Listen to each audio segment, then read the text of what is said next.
Hey, I'm Bill Marion, and this is A Nose for Life, and I'm outside of Cracker Barrel here in Athens. We're taking Anna back to school for her second year. It ought to be a long day, and also we're going to share some really interesting stuff with you.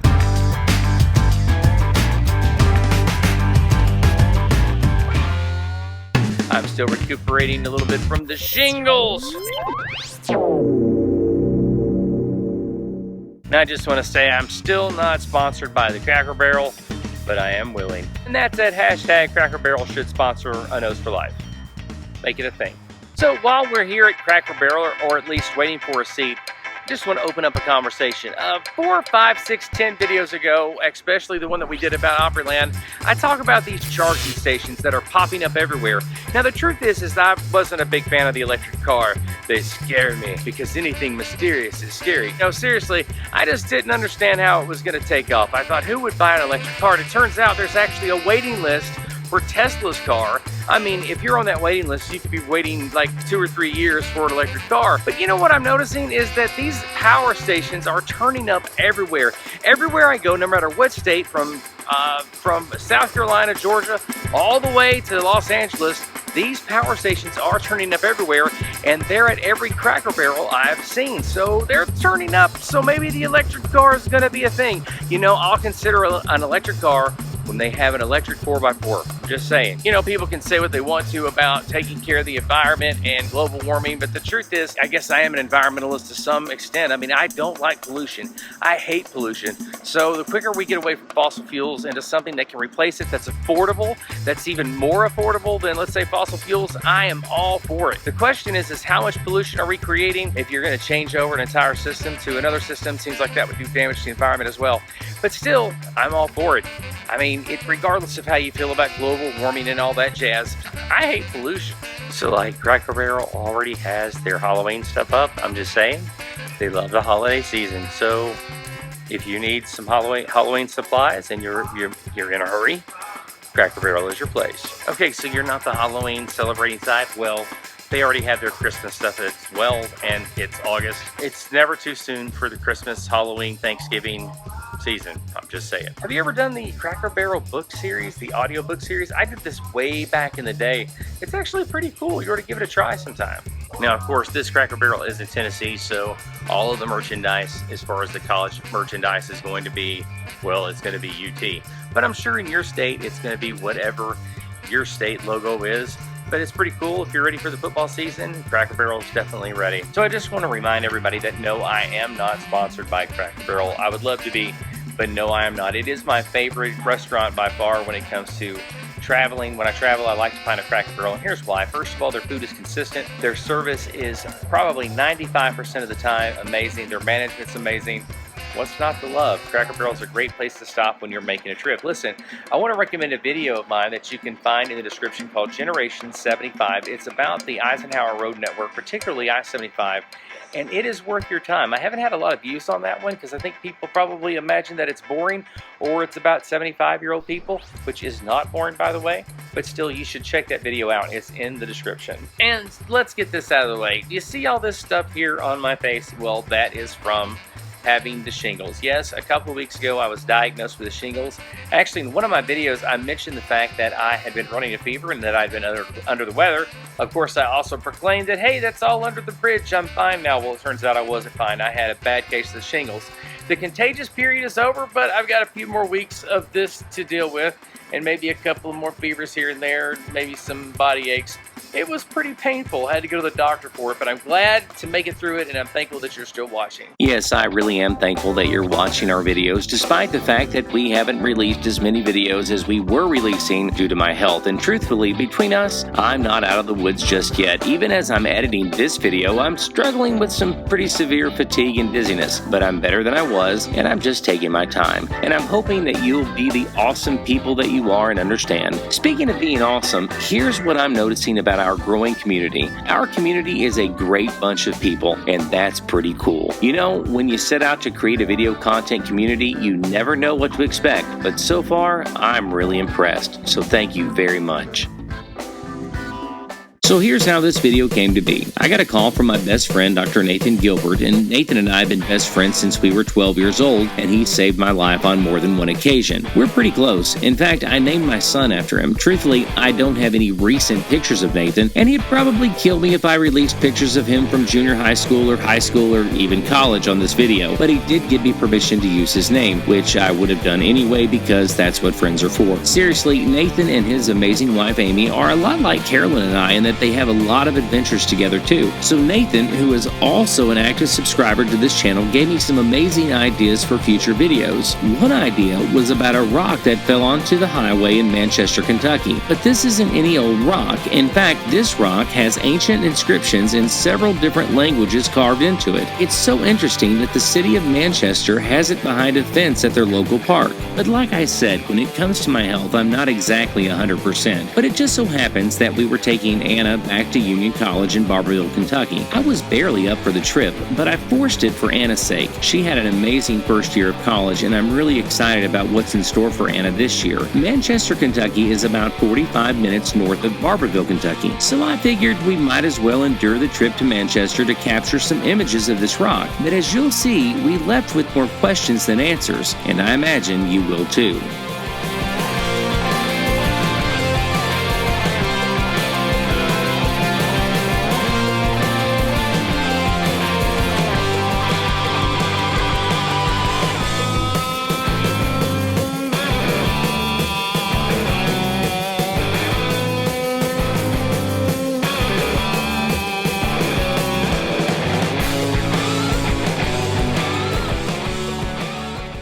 Deep inside of Clay County, Kentucky, you will find a small town that's still here, despite salt wars, the Civil War, and a whole lot of gunslinging. I'm referring to Manchester, Kentucky, deep inside Clay County. Now, of course, Manchester, Kentucky, here in Clay County, is deep in the Appalachian Mountains, and it had a rough start. I mean, people came here from all kinds of places to establish their riches and fortunes.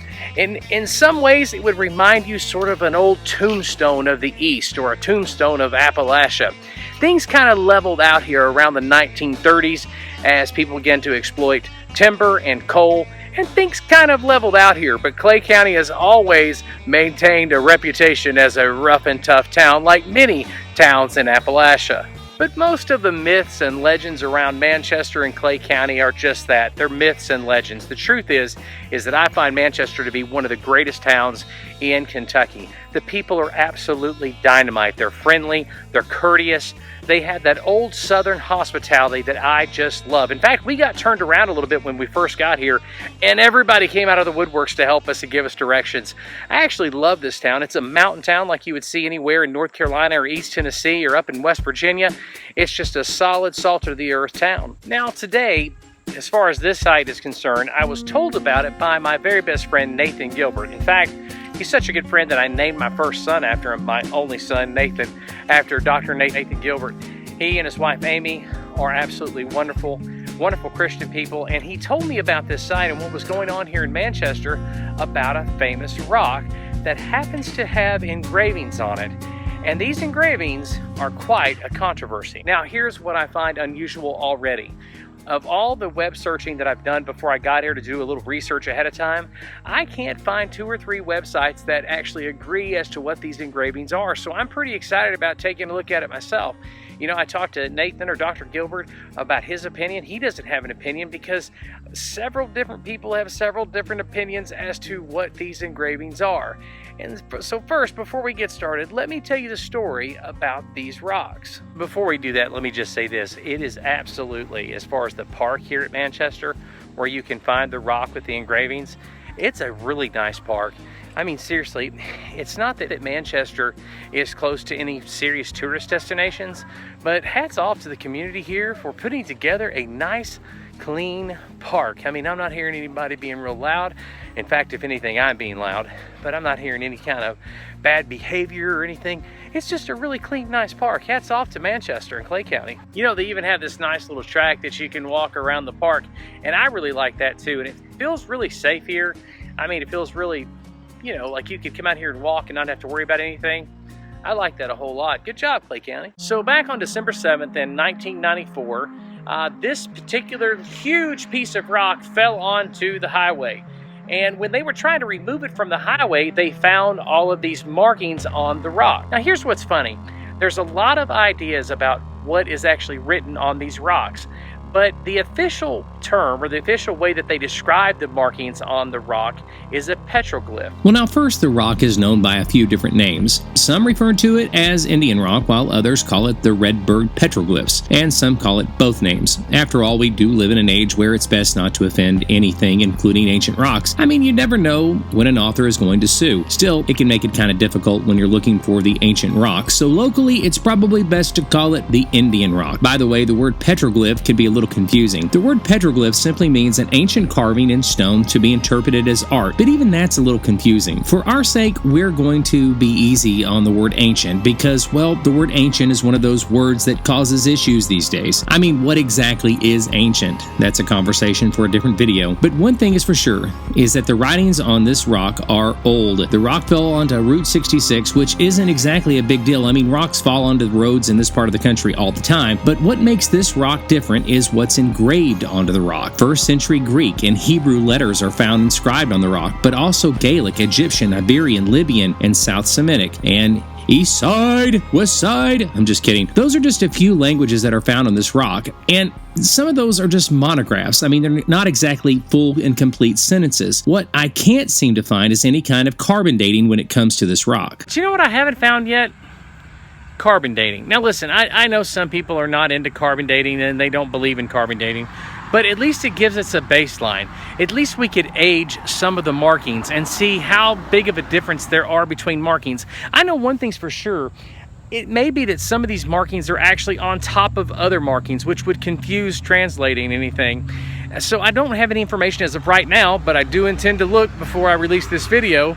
I do not have any indication at all that any carbon dating has been done on this rock whatsoever to see when maybe these had been carved out. Let me take just a few seconds to say that if you're a subscriber, welcome back. I'm so grateful when you hit the like button and share our content on your favorite social media website like Facebook. In fact, join our Facebook page at Bill Marion Life or follow us on Twitter at Bill and Carolyn, and it's okay if you do both. If you're new to A Nose for Life, I hope you're enjoying our video, and I hope you'll consider subscribing and becoming a part of our community. On August 21st, weather permitting, A Nose for Life is heading to Spring City Marina in Spring City, Tennessee to the Path of Totality to catch the total eclipse, and you're invited, and we'd love to see you there. For instance, that sign is supposed to be an early church's version, a monogram, if you will, of Christ is the rock. See, let's say that it does mean that, because honestly, it's not exact, to be quite fair. It's not an exact monogram of Christ is the rock. And again, I'll put links in the description.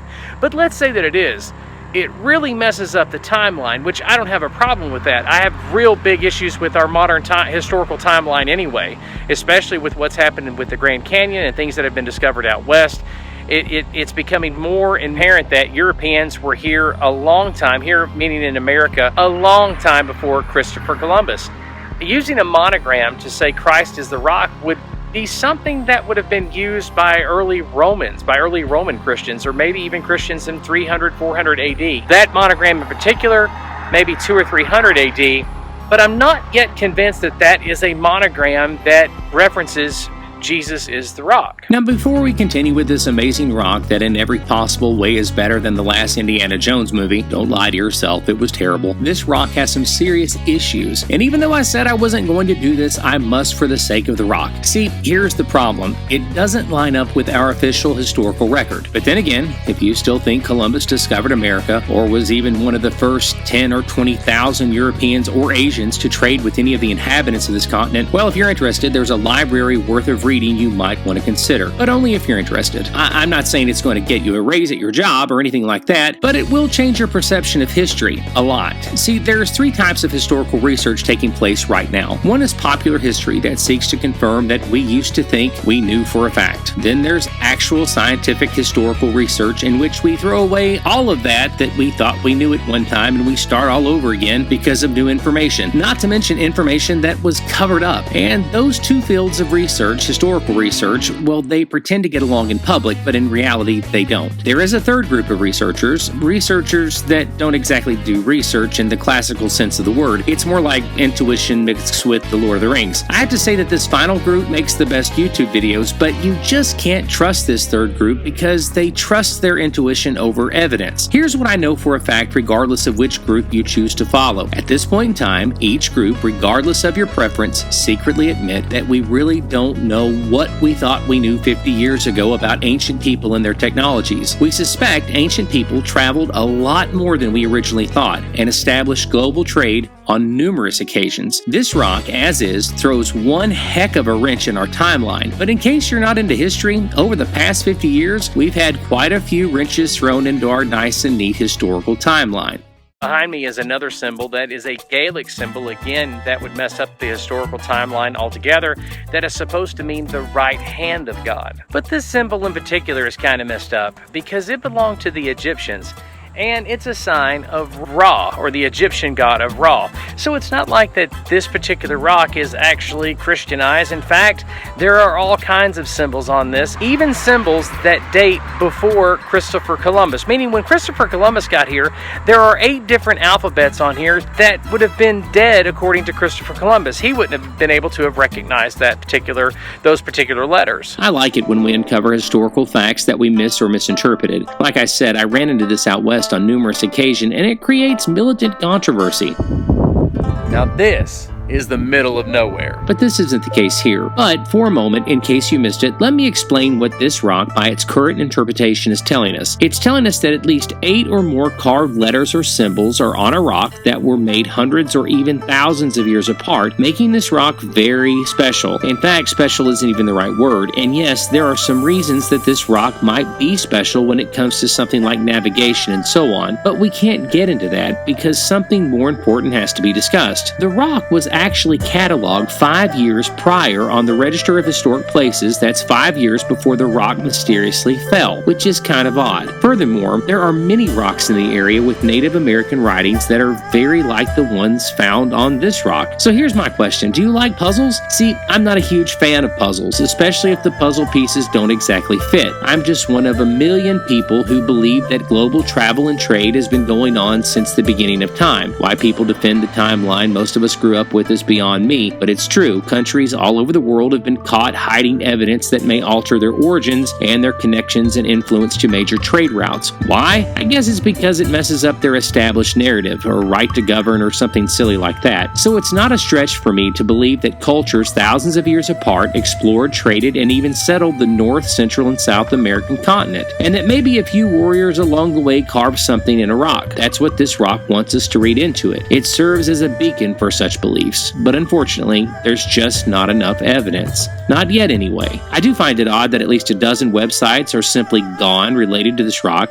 That's kind of weird. I also find it odd that more experts haven't been involved. Mostly amateurs have spent hours investigating, or people who simply want to believe the rock says what it's supposed to say, and there's nothing wrong with that. There's no doubt the carvings are from at least the pioneering days, but as for what the markings mean, I just don't know. Well, what are your thoughts? Let me know in the comments below. I'd love to hear what you have to say about this. Now, this rock is definitely protected. It is protected. It's registered. Even the Smithsonian has assigned it a number.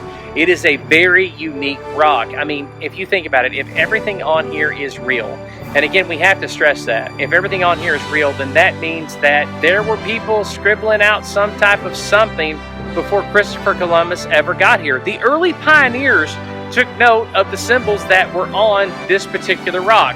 And why this rock? Well, where it was located, it may have offered some pretty good protection from anybody traveling through here.